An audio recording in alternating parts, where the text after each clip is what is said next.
नीलाचल निवासाय नित्याय परमात्मने बलभद्र सुभद्राभ्याम जगन्नाथाय ते नमो।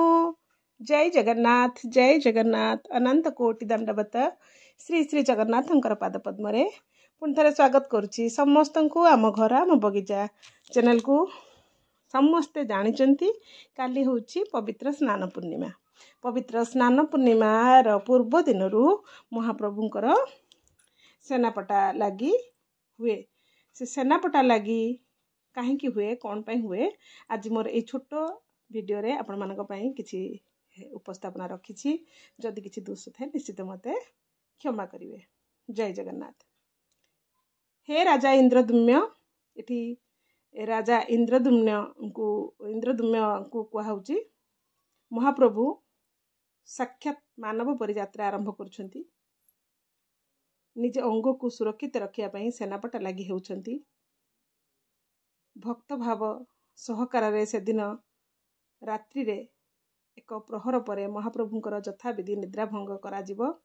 दैतापति विश्वावसु वंशर सेवक माने जगन्नाथ को पृष्ठ बाहुद्वय काष्ठखंड और लाल वस्त्र दृढ़ भाव बांधी सर्वांगरे श्वेत रक्तवर्णर वस्त्र आच्छादित करी श्रीअंग को दृढ़ एवं रमणीय करिवे।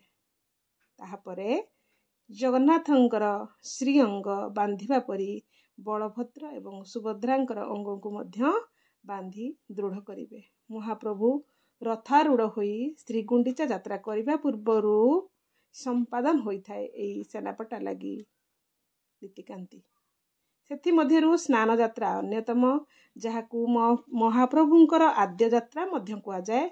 एहा पूर्वरु महाप्रभुंकर सेनापटा लगी नीति निश्चित अनुष्ठित होइथाय। आज से महाप्रभुंकर सेनापटा लगी नीति सेनापटा अर्थात सेनापति भली पोशाक बा योद्धा परी पोशाक पहंडी होई आसंता काली मणिमा स्नान मंडप को विजय करिवे। पहंडी समय रे मणिमा श्री अंग सुरक्षा पाई ए सेनापटा एक ढाल सदृश्य कार्य करिथाय। मणिमा शरीर लोहुणी ठारू भी बेसी कोमल, पुणी वज्र ठारू भी बेसी कठिन। से अचल महामेरु, पुणी तांको सो इच्छारे से तांको भक्तंक अधीन होई छेची कुटी होई भक्तंक कांधरे पहंडी होई जाती। तेणु श्री अंग को किपरि बाधा न आसे एथिपाई पहंडी पूर्वरु पाटपतनी दिया जाई एक सेनापटा लगी रूपे स्वतंत्र वस्त्र परिधान करा जाए।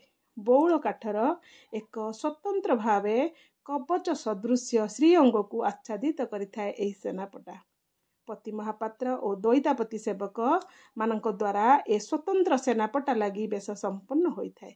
स्नान यात्रा और श्री गुंडीचा यात्रा रे महाप्रभु को दैतापति सेवायत माने पहंडी करि नेबा बेले महाप्रभुंक अंगरे सुरक्षा पाई महाप्रभुंक अंग को सुरक्षा पाई सेनापटा और बाहुट कंठ नीति होइथाय।